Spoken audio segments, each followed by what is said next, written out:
प्रिय दर्शकों, राधे राधे, जय श्री कृष्ण।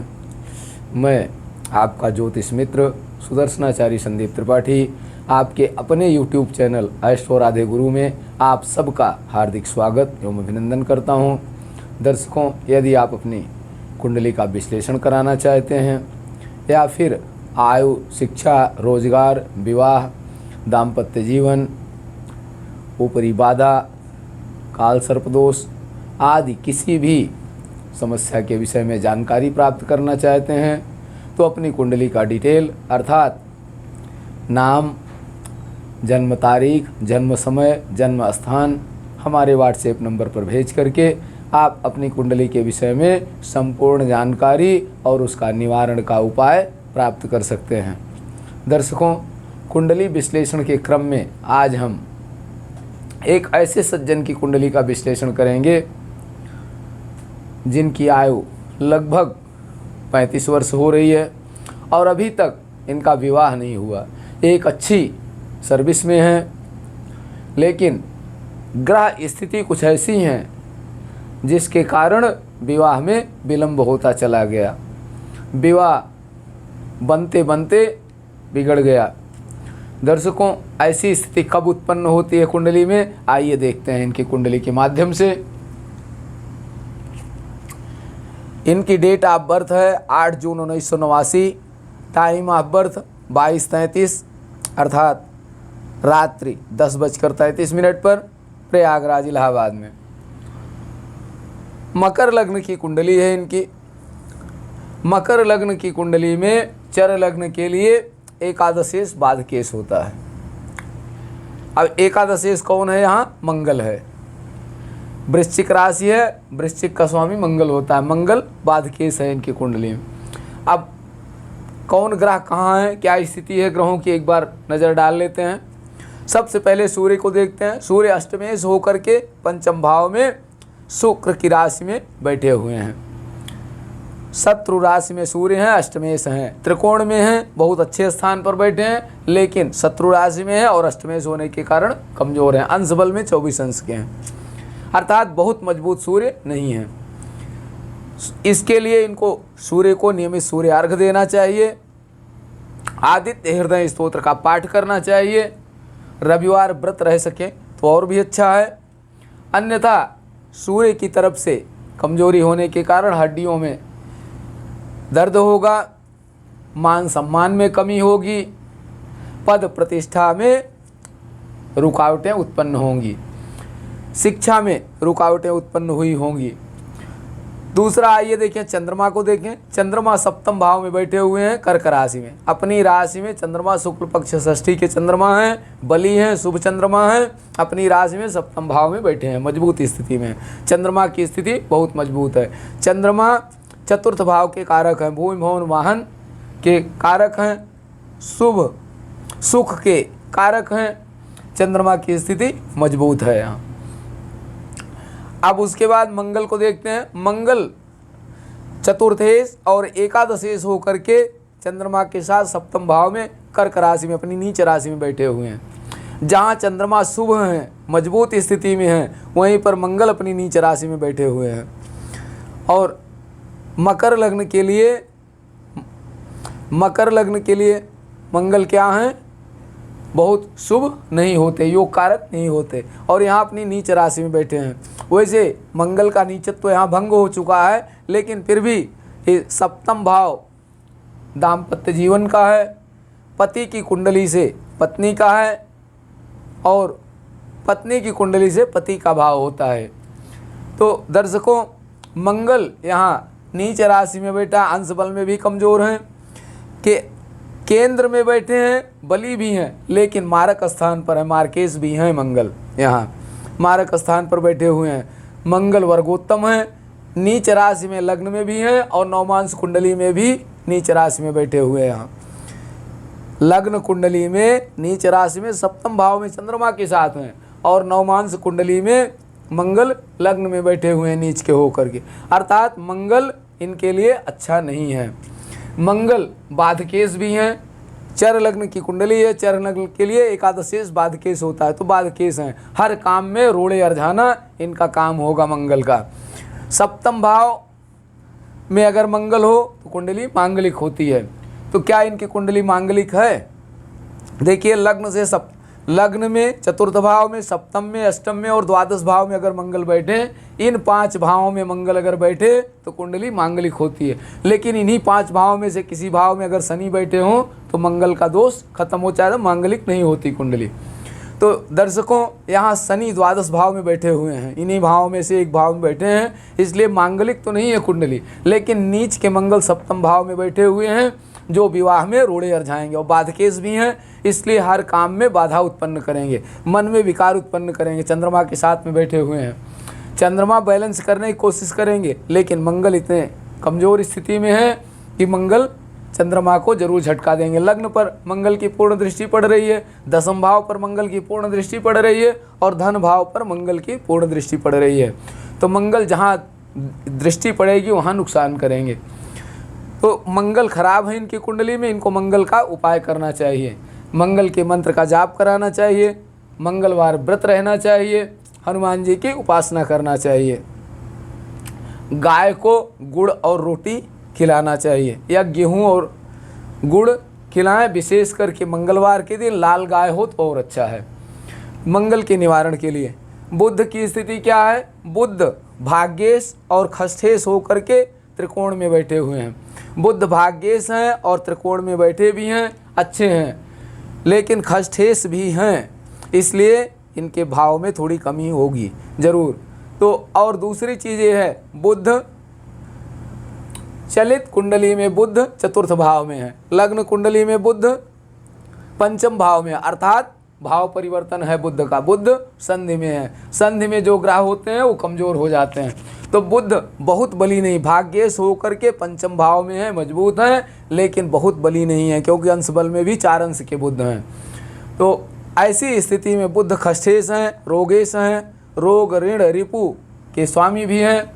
तो बुध और अच्छा फल दें, इसके लिए बुधवार को हरा चारा जानवरों को खिलाएं, गौ माता को खिलाएं, हरा उड़द खिलाएं। 12 महीने हरा उड़द नहीं मिल सकता तो शाम को, मंगलवार को शाम को हरा उड़द भिगो दें और बुधवार को अपने हाथ से खिलाएं, तो बुध का अरिष्ट कम हो। गणेश जी को दूर्वा चढ़ाएं, गणपति अथर्व शीर्ष का पाठ करें, तो बुध और स्ट्रांग होंगे और अच्छा फल देंगे, भाग्य में वृद्धि होगी, रुके हुए काम सब अच्छे होंगे। बृहस्पति को देखते हैं, बृहस्पति द्वादशेश और तृतीयेश होकर के पंचम भाव में सूर्य बुध के साथ बैठे हैं। अंश बल में 24 अंश के हैं। जब इनका जन्म हुआ उस समय बृहस्पति अस्त थे, इसलिए अस्त ग्रह कमज़ोर हो जाते हैं, बहुत अच्छा फल नहीं दे पाते हैं। तो बृहस्पति जन्म के समय अस्त थे। बृहस्पति मकर लग्न की कुंडली में बृहस्पति पाप फलप्रद होते हैं, बहुत अच्छा फल नहीं देते, क्योंकि केंद्र और त्रिकोण के स्वामी नहीं है। ये द्वादशेश और तृतीयेश होने के कारण पाप फलप्रद होते हैं, अस्त भी हैं बृहस्पति। तो इनकी कुंडली में बृहस्पति कमज़ोर हैं, शत्रु की राशि में बैठे हैं, शुक्र की राशि में। देव गुरु बृहस्पति, दैत्य गुरु शुक्र की राशि में बैठे हुए हैं। तो बृहस्पति बहुत स्ट्रांग नहीं है इनकी कुंडली में।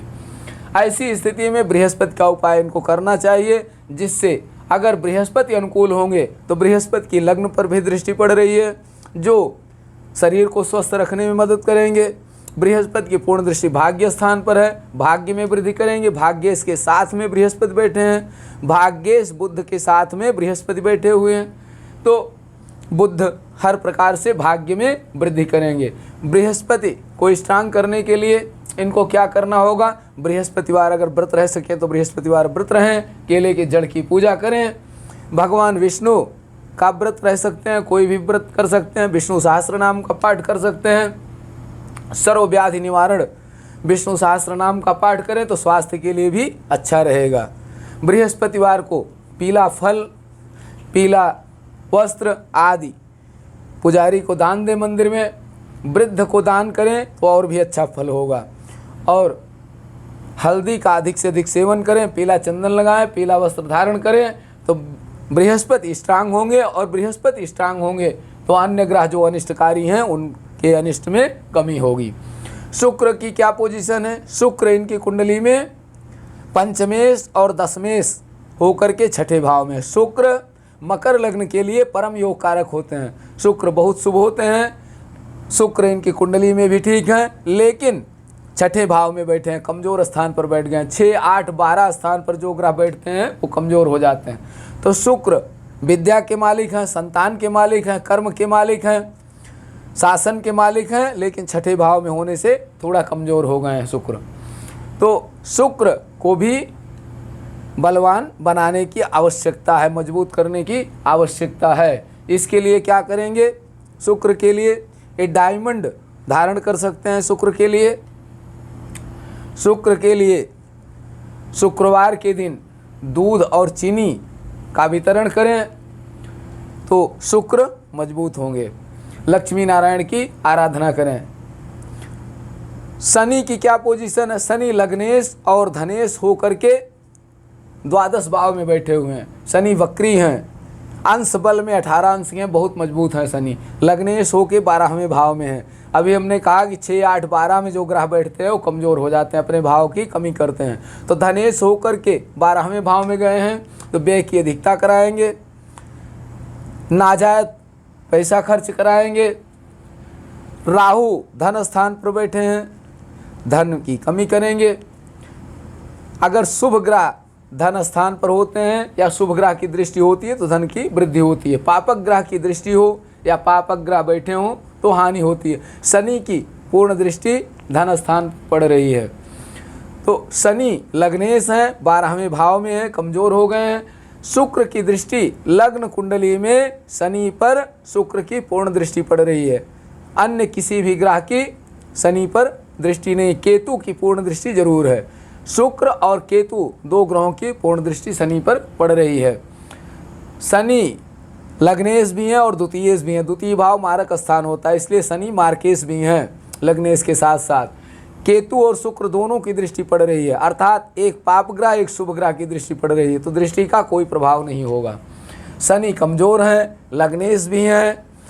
चलित कुंडली अगर हम देखें, इनकी कुंडली का एक्सरे करें तो चलित कुंडली में स्थितियाँ थोड़ी परिवर्तित हो गई हैं। मंगल सप्तम स्थान की जगह पर अष्टम भाव में चले गए हैं। सब केतु सप्तम भाव में, जहाँ लग्न कुंडली में केतु अष्टम भाव में है, वो चलित कुंडली में केतु चंद्रमा के साथ में चले गए। अर्थात लग्न कुंडली में भी चंद्रमा पाप पीड़ित हैं और चलित कुंडली में भी चंद्रमा पाप पीड़ित हैं। केतु से यहाँ पीड़ित है, यहाँ मंगल से पीड़ित हैं। तो शनि पर शुक्र और केतु की दृष्टि पड़ रही है, अर्थात शनि इनकी कुंडली में मार्केश हैं। शनि बहुत अच्छे नहीं है, आयु के लिए भी अच्छे नहीं हैं। लग्नेश 12वें भाव में वक्री हैं शनि का उपाय इनको अवश्य करना चाहिए। शनि के उपाय के लिए शनिवार के दिन पीपल की जड़ में जल चढ़ाएं, सरसों या तिल के तेल का दीपक जलाएं और कम से कम 11 परिक्रमा पीपल के वृक्ष की करें। ओम नमो भगवते वासुदेवाय मंत्र का जाप करते हुए। पीपल के वृक्ष में ब्रह्म का निवास होता है और ब्रह्म अर्थात भगवान वासुदेव के मंत्र का जाप करें। ओम नमो भगवते वासुदेवाय, इस मंत्र का जाप करते हुए परिक्रमा करें, प्रणाम करें। निश्चित रूप से शनिदेव प्रसन्न होंगे और आयु में वृद्धि करेंगे, धन धान्य की वृद्धि करेंगे, रुके हुए काम में अवरोध जो हो रहा है उसमें रुकावट कम करेंगे। तो दर्शकों, राहु और केतु, राहु कुंभ के केतु धन स्थान पर हैं। कुंभ राशि में राहु धन स्थान पर बैठे हुए हैं। कुंभ राशि राहु का घर माना जाता है, तो अपने घर की वैसे तो पापक ग्रह धन भाव में नुकसान करते हैं, लेकिन राहु कुंभ राशि में है, अपने घर में है, तो वृद्धि भी करेंगे धन की। केतु अष्टम भाव में है, सिंह के केतु हैं। सिंह राशि का केतु स्वास्थ्य के लिए अच्छा बिल्कुल नहीं है। हार्ट संबंधी समस्या अवश्य होती है ऐसे जातक को जिसकी कुंडली में सिंह राशि में किसी भी भाव में, चाहे वो अष्टम में हो, चाहे लग्न में हो, चाहे चतुर्थ में हो, किसी भी भाव में हो, द्वादश भाव में से केतु अगर सिंह राशि में है तो ऐसे जातक को निश्चित रूप से हार्ट संबंधी समस्याओं का सामना करना पड़ता है। इसलिए इनको केतु का उपाय जरूर करना चाहिए, केतु की शांति का उपाय करें। तो दर्शकों, इनका मूल प्रश्न है कि अभी तक इनकी शादी नहीं हुई है, विवाह इनका नहीं हुआ है, लगभग 35 वर्ष इनकी आयु हो रही है। विवाह क्यों नहीं हो रहा है, कौन से ग्रह बाधक हैं, आइए देखते हैं। वर्तमान में सूर्य की महादशा चल रही है। 7 जुलाई 2022 से 7 जुलाई 2028 तक सूर्य की महादशा रहेगी। सूर्य में चंद्रमा की महादशा, सूर्य की महादशा में चंद्रमा की अंतर्दशा 26 अक्टूबर 2022 से 26 अप्रैल 2023 तक थी, जो बीत चुकी है। चंद्रमा सप्तमेश है, विवाह का परम योग था इस समय। 26 अक्टूबर 2022 से 26 अप्रैल 2023 तक विवाह का परम योग था, इसमें विवाह हो जाना चाहिए था इनका, लेकिन क्यों नहीं हुआ? क्यों? क्योंकि बाधकेश मंगल चंद्रमा के साथ सप्तम भाव में बैठे हुए हैं। सप्तम भाव में पापग्रह बैठे हुए हैं। सप्तम और मंगल पर किसी शुभ ग्रह की दृष्टि नहीं पड़ रही है। दूसरा, सप्तमेश की क्या पोजीशन है? सप्तमेश चंद्रमा भी मंगल से पीड़ित है। सप्तम भाव मंगल से पीड़ित, सप्तमेश चंद्रमा मंगल से पीड़ित है। और सप्तम भाव के कारक शुक्र छठे भाव में है, कमजोर स्थान में बैठे हैं। और शनि की पूर्ण दृष्टि पड़ रही है, पापक ग्रह की पूर्ण दृष्टि शुक्र पर पड़ रही है। इसी कारण विवाह में अवरोध उत्पन्न हुआ, कोई न कोई कारण बन गया और अभी तक विवाह इनका संपन्न नहीं हो पाया।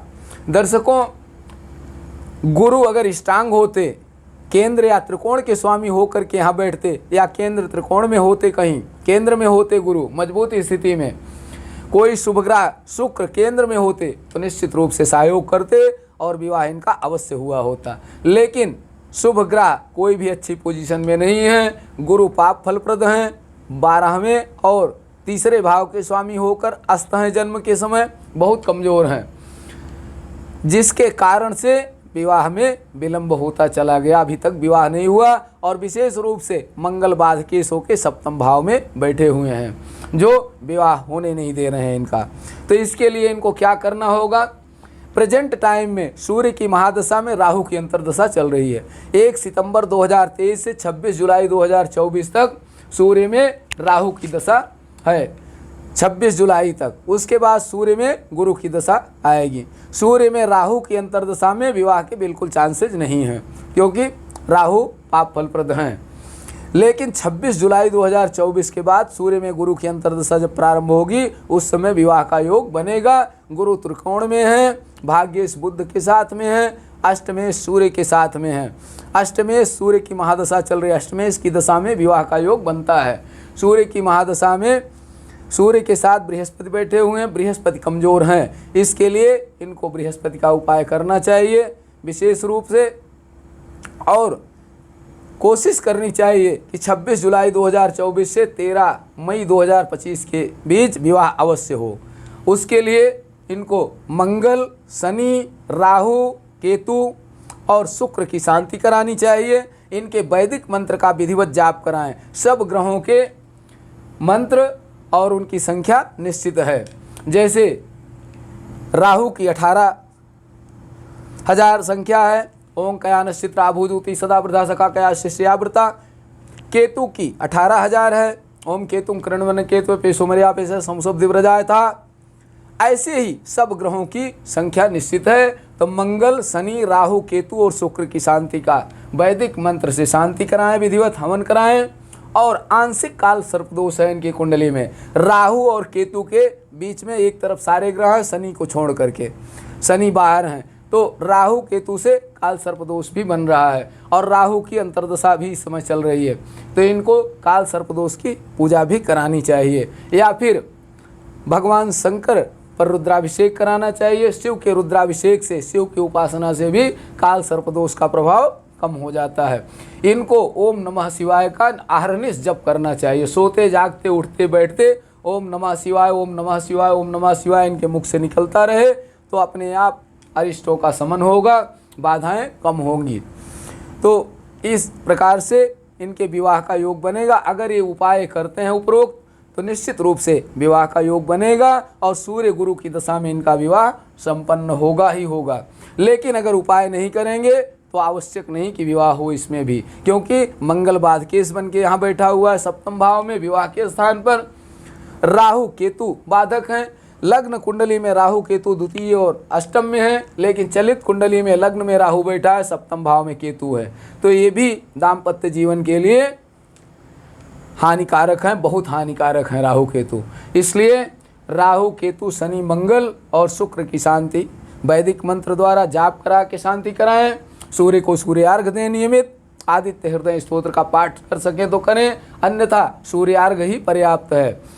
तांबे के लोटे में जल ले ले और भगवान सूर्य नारायण का ध्यान करते हुए मंत्र बोलते जाएं और 3 बार मंत्र हो जाए जब तक धार बना के जल गिराते रहें।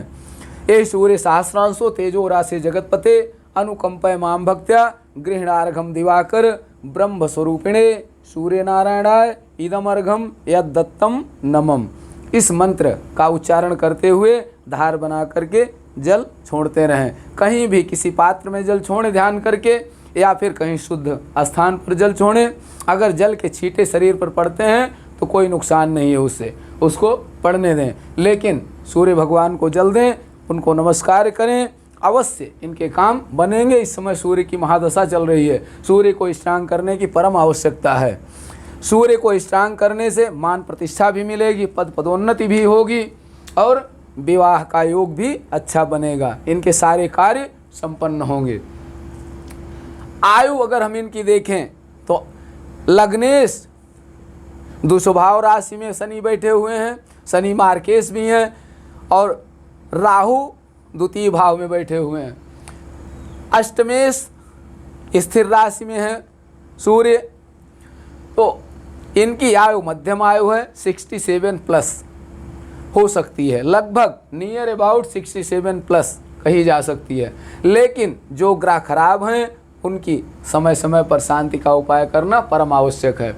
दर्शकों, कुछ जातकों की ऐसी कुंडली होती है, कुछ जातक ऐसे होते हैं जो कभी भगवान का नाम भी नहीं लेते और जीवन में हर प्रकार का मंगल होता है, स्वस्थ और मस्त होते हैं बिल्कुल।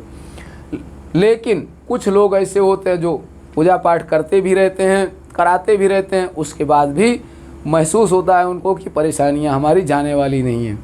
तो ये पूर्व जन्म का प्रारब्ध है। अगर कुंडली में 6, 8, 12 भाव में खराब ग्रह बैठे हुए हैं तो आपको जीवन भर भगवान की सेवा में लगे रहना है, इन ग्रहों की शांति का उपाय करना है।